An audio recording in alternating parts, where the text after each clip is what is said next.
I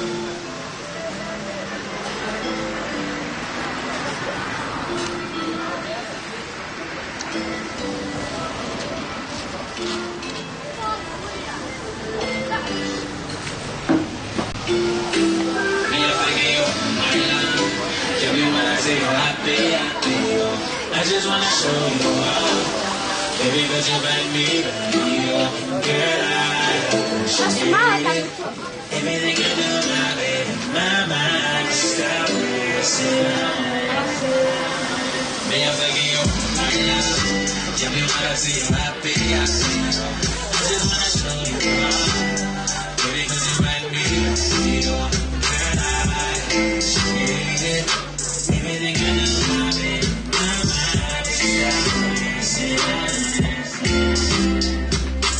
You the only one I give it all to, baby. Ooh, you the one who saved me. Every other girl you know that.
kore ke kamata i he whiawhi koe.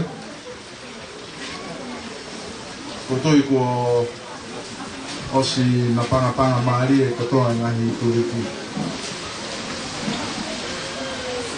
Ka heri e ku rea i oa koe ni.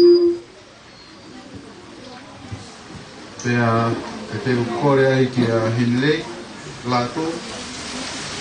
Ke kataki mai o tataki a hiwa o e whiawhi koe ni. Pea ka heri a tuku te ukore ki a alo ki whanga mori. Pamore o lava mai o tataki ai lotu o e whiawhi. Mau.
Amen.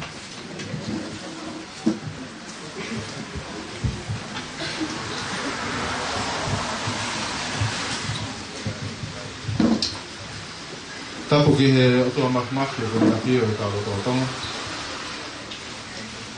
Atu ene whatapu ki he tipunga puru. I noke kao maa moana ku. Whatapu ki he President's Keiki. Ien tu yarangi e kao maa hewa. Ato e whakatapu makeheni ki he ki mama e apu tariparea ku me kau whakataha me kau tolu he whiaki. Ato e whakatapu ki he siasi. He whoki ki he ongo whamiri. Ngahi kau ngā mea, mo maheni, o kutau kau whakataha i he whiaki koni.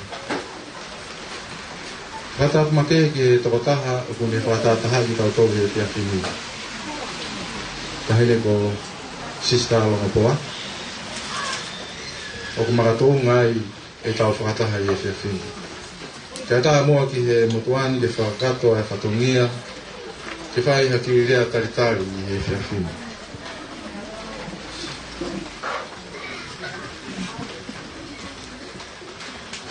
Kainga,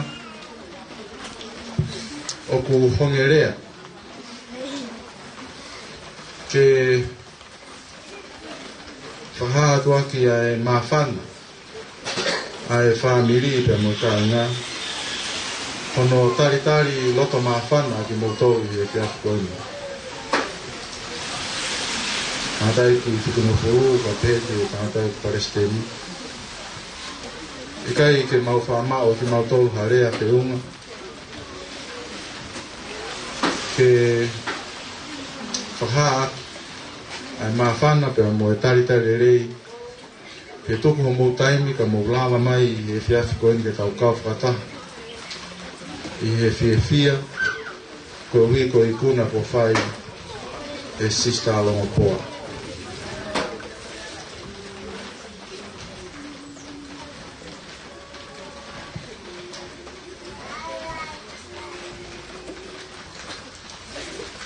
Whataha pepe mo e kore whamore atu ka tuku mo tōu. Ko whau iai ha whakapotunga tā whiunga pita e tāo. Mo whamore ki mau tōu ko tōu pia whanau. Hanei pe koia ku mou lawe i o ku lolo tonga ai tawanga ai atu ko tāli pārai.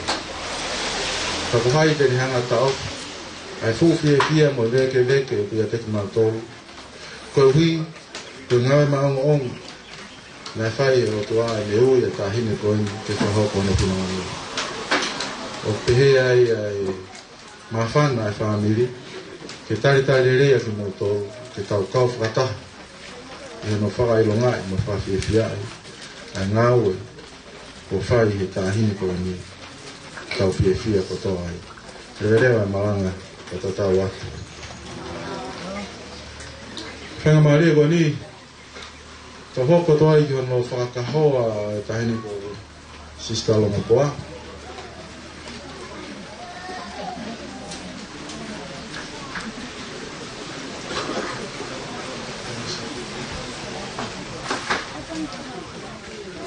E lama ke pe sista longa poa, e loto whare pe ke ofi mai ki matapa, ka e hu atu kau whakahoa ke whahoko e katongia.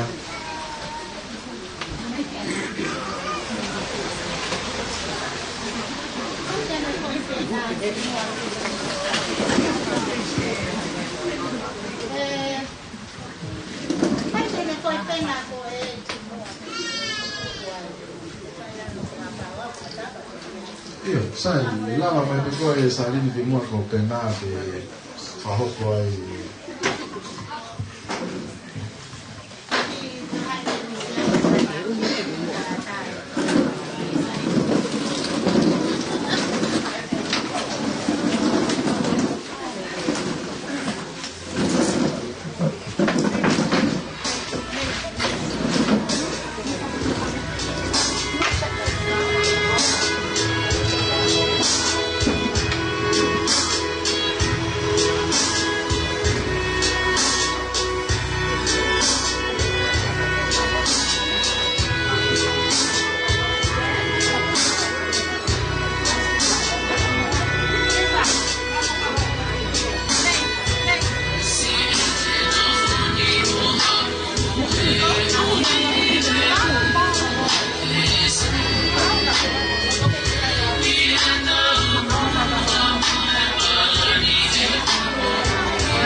Pamalo tu ko lala e katana koia. E tu lua ke hua ko ki kore pamatatua ko en ki he tahine e ki mama o epko tari paya. Tahi wakataka mo mor. Ko ki lava mai mua o whakaataro na huku ai otu ka hoa tahine ko sa rin longa pua. Mau.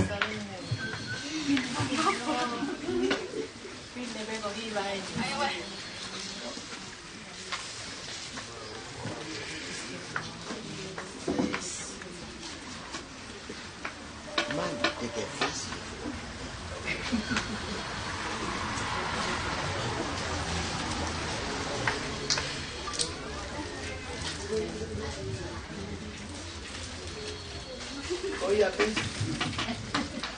Alan, rumah Pi. Lo.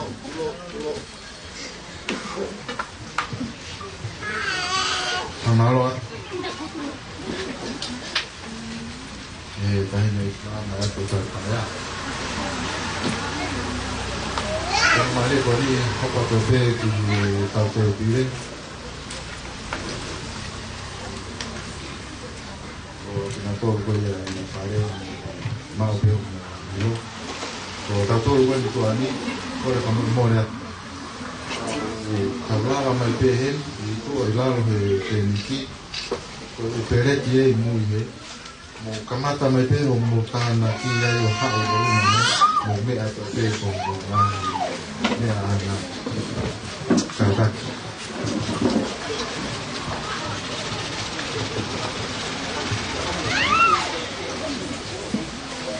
rotonga e pahoko na me ato koni o pa nga hele a heli ko ka wi tampo tama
o kaukore uhufanga atu whakatapu ko toa pē ko taramu ati me he tau mua e tau katoanga e whiawhini katamu mo tua tua ko kita e whahuata e whatongia e whatongia e mehe wōti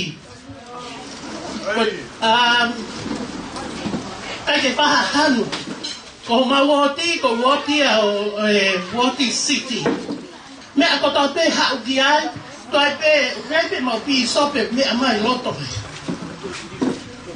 Masi era tu fine matu tu an kamu mai pi sope ke tu otongia e whatongia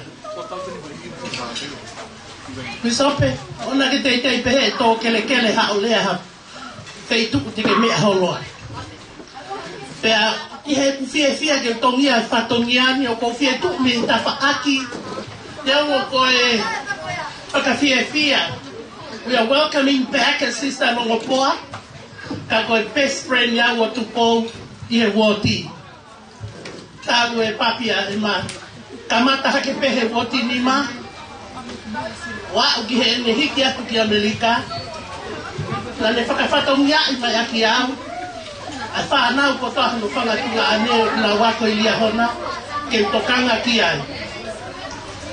Pea, ne ongo pe kua maalolo ko la hola e toko tahani.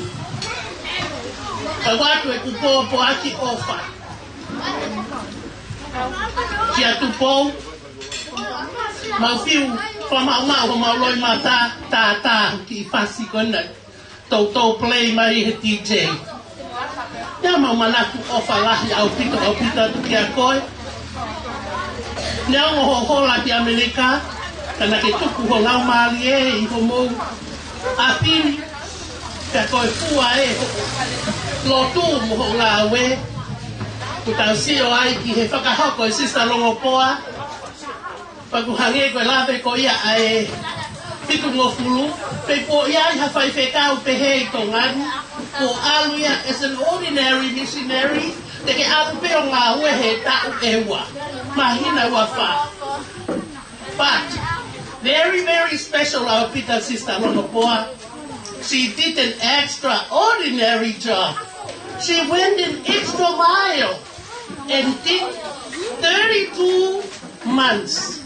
Pamu whakafuafua ki he fukutāpu aki.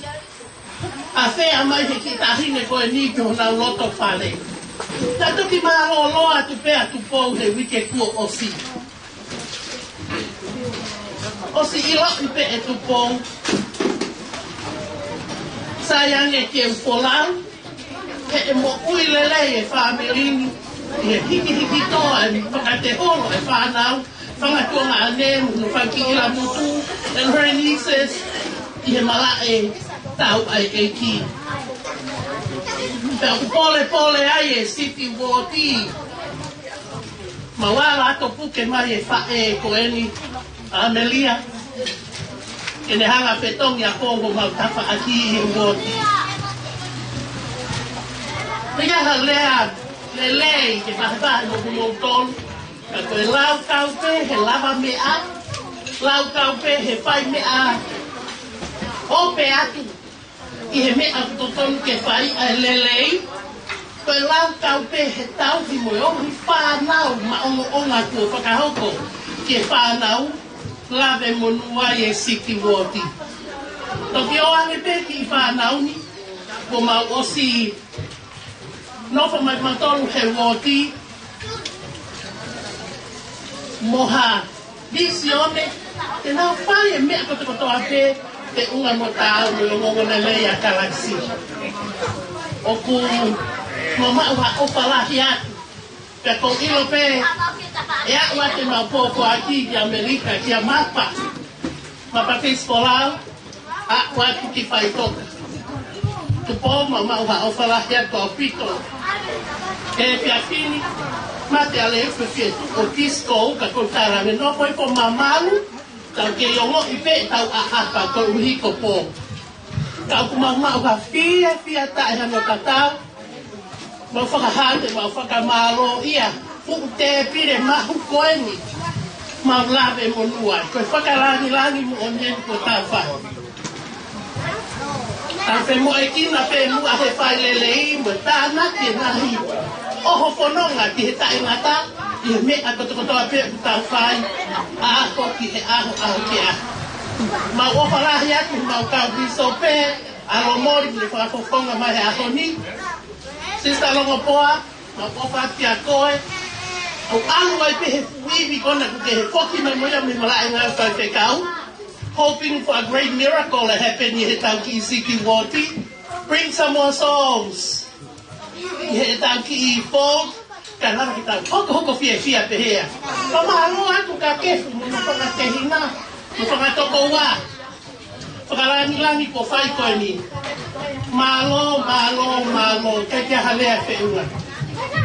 Atu mau o whake a ua kia mapawhisu me whanau ki Amerika, mau tua o whatu me he tau ki Woti, mau kei lelelelei pe, mea kono kotoa, pea lea pe ia o kou whai. I wafa karansi, amen.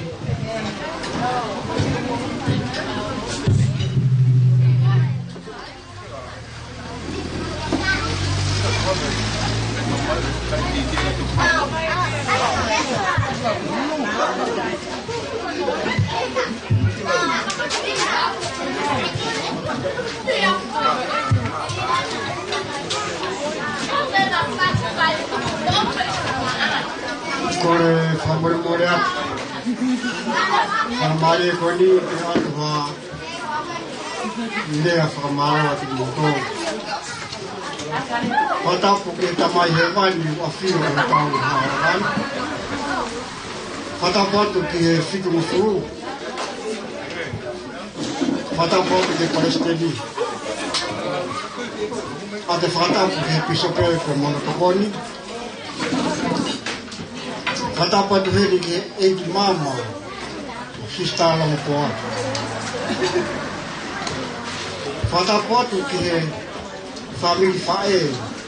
E taunanga na te pasimai na whiwhikau. Ata mo ko whenga mai e ko ni.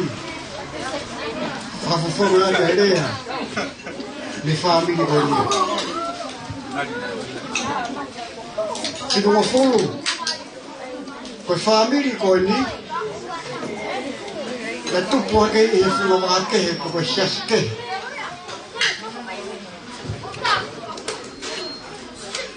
Aroa te mauralahi. Ie ngahi hoa. Ie mo whanau. O tupulaki a siasi. I whamiri koe ni. Ka koe ki. Kaunanga koe na te osinai e menai kai whekau.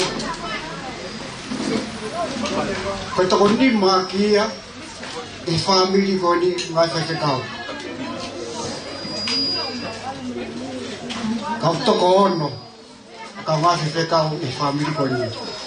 Ko hono ono. Na te ki hupe. O ngai whekau. I mahina kōsi. Koe ono ia. I whamiri koe ni. Fia pe te whakahoko atu. Ai fia rahi. Kono taritari ki kōtoru. Te koe ai amoi. Fia. Koa koe a tāpua ki makehe. Koe ahia kele koe ni. E fitu mofuru. Peke Palestini. O kai o whalahenga te mōtoro. E koe mea whaistoria ni te family koe ni. Kono ahia. E ka taki mua e lotu. Oa te pōpua ki ofa. Ki kaunanga na te osmai. Tai milahi nā ke mawahe miheni. Nai kai ke haloto si. He nā ke aru i he ngau e lotu. Nai ke alo tala ai pōpua ki mi he tamai he wani. Ke whonua ke kontineriti. O bea i kumarie, o koe masiva. Panagaro talaki. O koe e lot, o koe e akauta e lot. Nagaro whaia ngau e rei koe ni. Ta fia e family. Whamaro atu ke situ fulu. Mai Palestini. I o mou teu tangata. Nai alo ai kaunanga ko ni he rotu. Ko mou teu a mou tolu. Kai ke maha rea whiunga. Whakahounga ke whiwh ko ni. Whako maha o wharaika te mou tolu. Ke greva malanga ko tawa.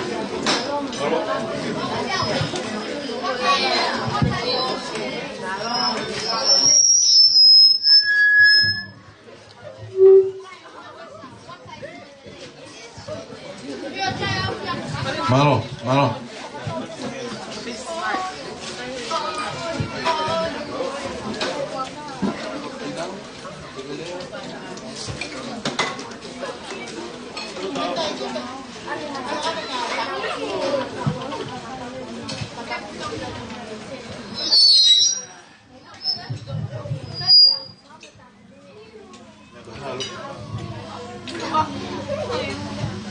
Quatro watts.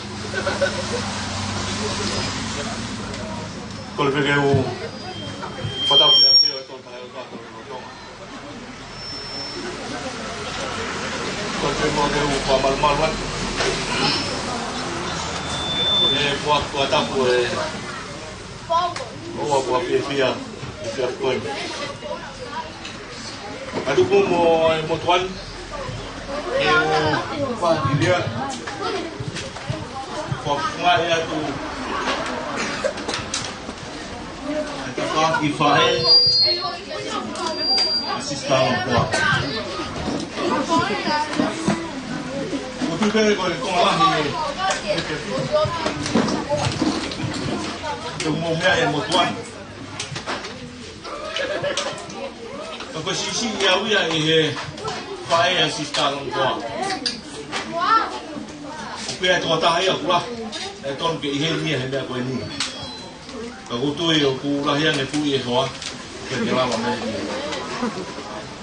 Itu kau dia bagi orang hak, tu siap kau ini, tu faham lu keluar, faham semua yang tu faham ni kau ini faham malu lah jadi itu.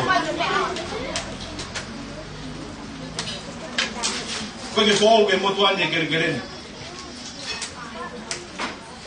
Faham mai tamai. Khusus fonga ifai, mengai tamai, asista longkua, dan feel follow apa mana, pemutuan, kira-kira. Kalau kita ulang mari ke otu, ifai biau siapa yang berpilih, ke fonga ifai malah, asista longkua. Batok kita ulang pegang asista longkua, ani fiafin. Yang gue lihat mana yang kau kerja, siang kau, kek apa tanya kek si itu, ai nursing pun ai loh, wah, lagi, oh kalau hilang kau motor, parfum ada dengan file, pamil file sistem kau aku pulang motor, kalau kita firma tak firma hewan. Berhak kita kamak, tunggu kamalong pun, dapat kamalong ke waktu kita bertamu pada usia baik. Tapi aku pun, ada orang yang musuh, maka kita lain, dapat kau, kita lihat motor yang ada, orang yang motor, dia malah kawan, halo.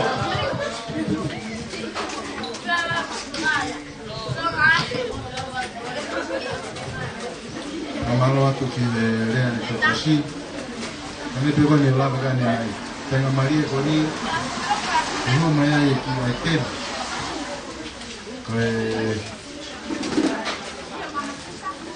Mama kana pia family. Family. Kena hoto mai Tenga Maria koni. Pe tu kwa kwa makazi ya pina. Wewe teni hoto watu na Ramiliki manake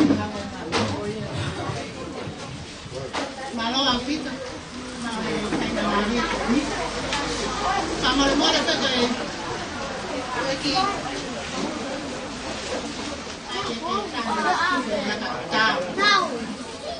sama mo ra ta kay kami ite sa upat pero wa ni ko kami ite ay sama tayo tama Sista longkoa. Oya pe, kami akatama nila kausasika. Kore nake te taunanga namanake pangahoka tutaruma. Oye te afirmo da confore deba te tarine laho. Sista longkoa pa mulmore kake mea hake o huya teki oe. Tarine talunga ka toki. Koko ake tau. Sakame.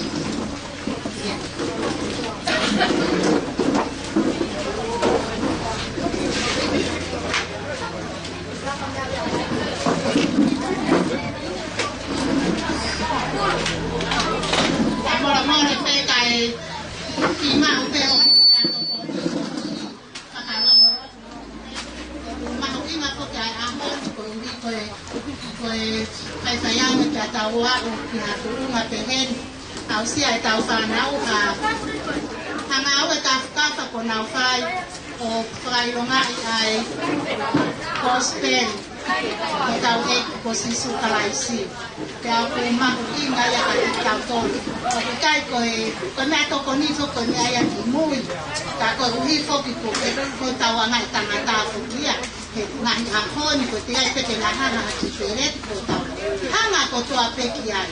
Ka ko ui ko ko pa mo mo ya te e mara ko ni pa mo le ya nya wa ko tu ya nya. Sistara kwa. Now, have a arena. I trabajo con la familia.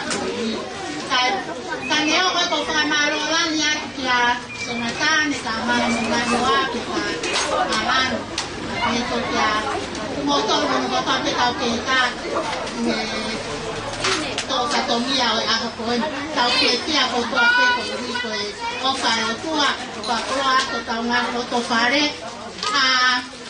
levan fungan pehen ko ave prosperia eki kengan te tu keke na kaya tawa manakia kata fa feta ko eki ko ne hanga fa tata haya ta to e fia fi fa ko ko ta ko mai ya to ma lo to ko ma ki family tene o pepe fefe ai to fa to mia ho ma ki family ni ho mo wa kai mai ka ko ne ospe ka to anga o e fia fili ko wi te ka te ta to e fai mari fo o ka mo le mo ya te wo ti ko ni o ka te ta ki ko uhi ko kama he kami ni ko sista long kwa ka ta ni ta to e ya ta ko lo ko ta ka ti to fai ga lo to ke ko ameria ko wi te ka au te ha wa ti mo wa o ka ta mai le ba ta fa si le ma lo fa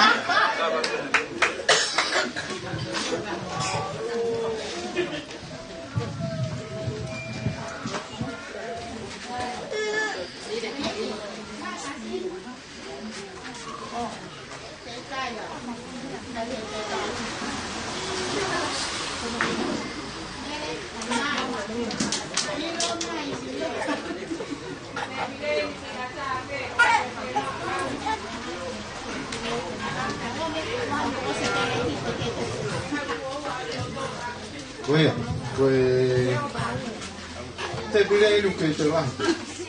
Lama pejo peretito, el lama mayo hokwa que para una y esteo café fime.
Eka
Kaya Maria ko ni family.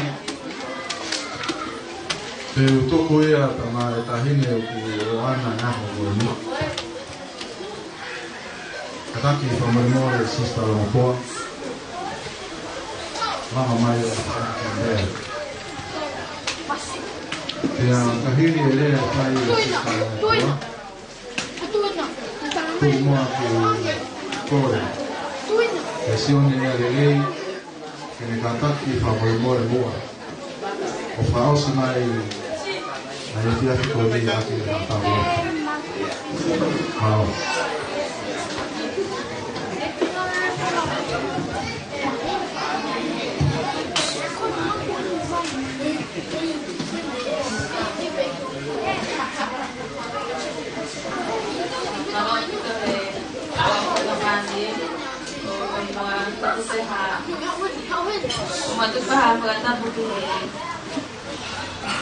Sorry, I'm not good with kata-kata but kata-kata moto kung may ito ni episode first taking mo sa to ikaw pag-afe friends and families nalaman kinalaman na girlfriend ikaw pagkatahan just the gratitude ito hi-offer tamay manila pag-ahap mauwi yung Orang mai que kan ko ki how mai que to be family Koloto pe ke malo na hineli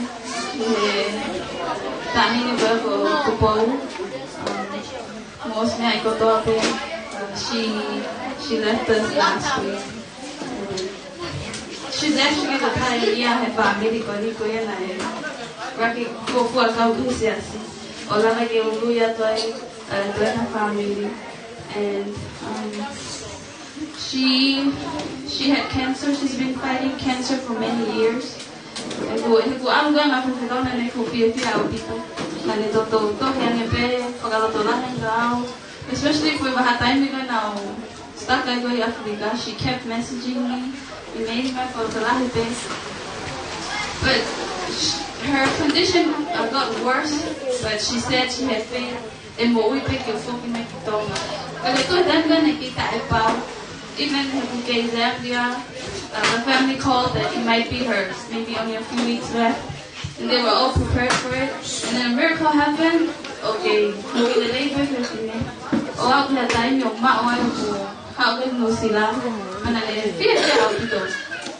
But no, don't no sila. The men in the Osaka go to Mowi Potaria to take a focus on. But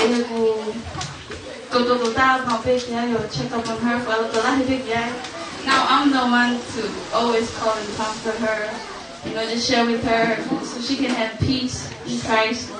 But finally, it won't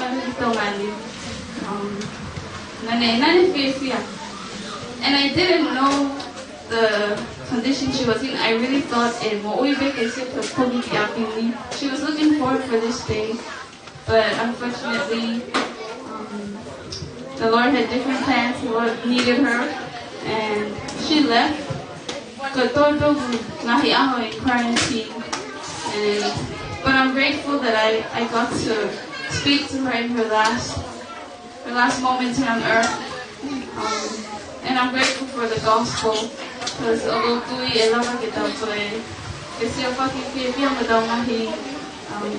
and loved ones,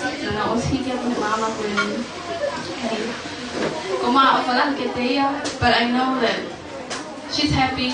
All of it still goes still make her life. She can go in peace. And go for my Lord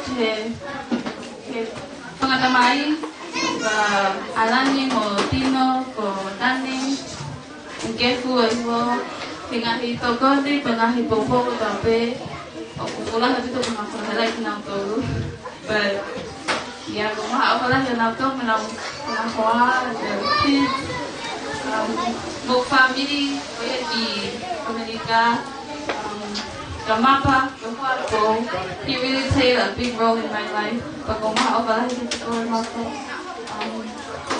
Colombia, Lolita, Loto, Ceci, and everyone out there, Paula, thank you for always being there since I went on mission. They've been helping me physically and spiritually, making sure I was fed, but I was fed. Yeah, I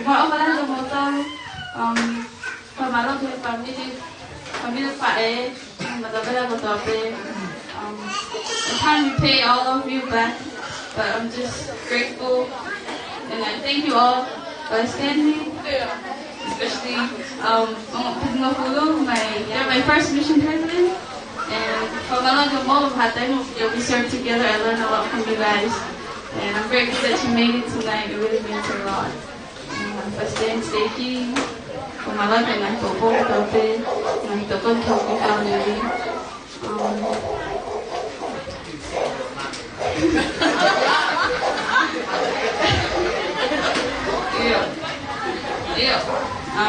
And also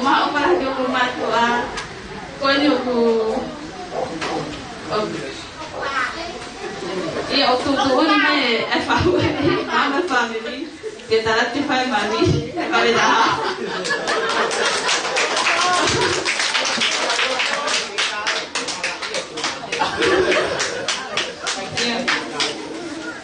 Yeah, and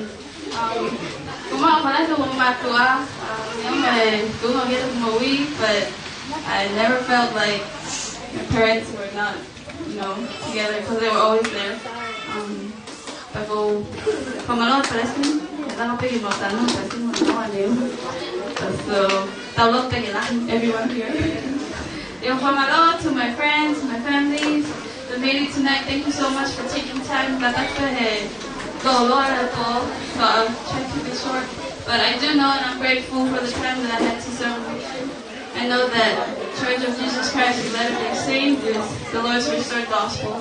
Pagtula ang family okay na kami pagtula kaya mo student ikaw kay ikaw kinabahan mas madali lang bukod. I know it will bless your life just like how it bless mine.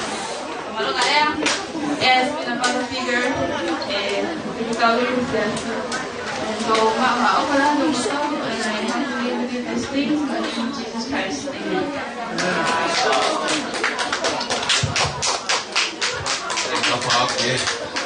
Kamari wani mau wate roto ho mari ngoi o hiro fai na mari ba o tu ke ma go ba o ke mau ke ni mau si ni o mau si ko ka ma o ko le to e ta pa ki o sa ka mo ko o hiro ku te te ba wa ke mau ba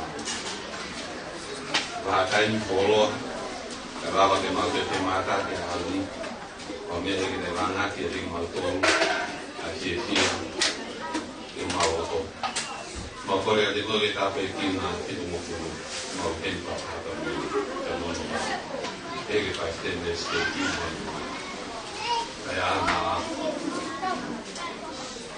ma ha to be having to more da pochi o fare quello o vinna ma vinna la che fa poco ma ha tutto qua fa hape ma muy Nai vai hala ke lava ke ma foke mo ki fa ta ra mo ki ya ma ma ha pa la ki tra na ko e lo mo fa la ke lo ma la mo ni ko la fa a lo su pa isi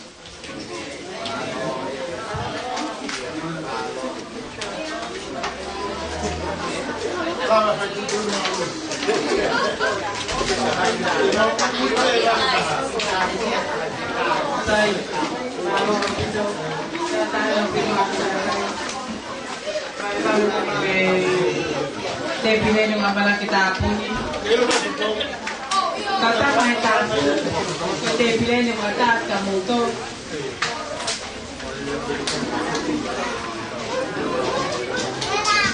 New may may tayo hindi ko lang kamay.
Hãy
subscribe cho kênh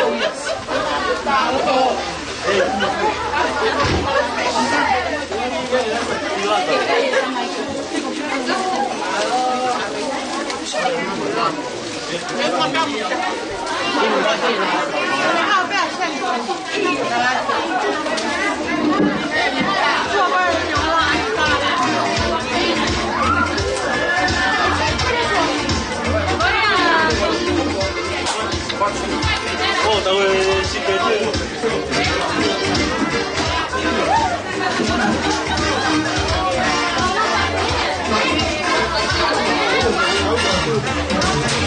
không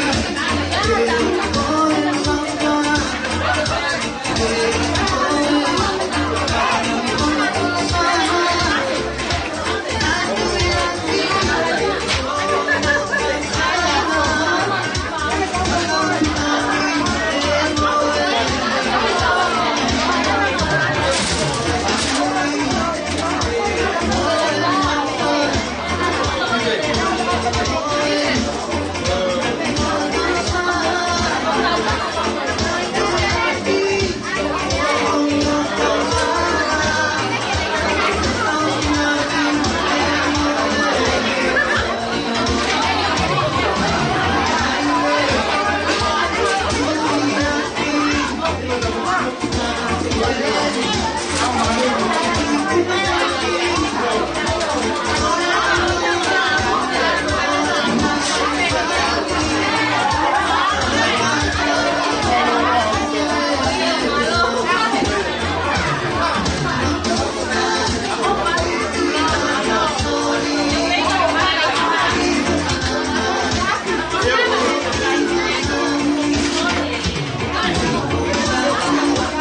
low atu e.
Straight out of 679, it's the Fat Boy music.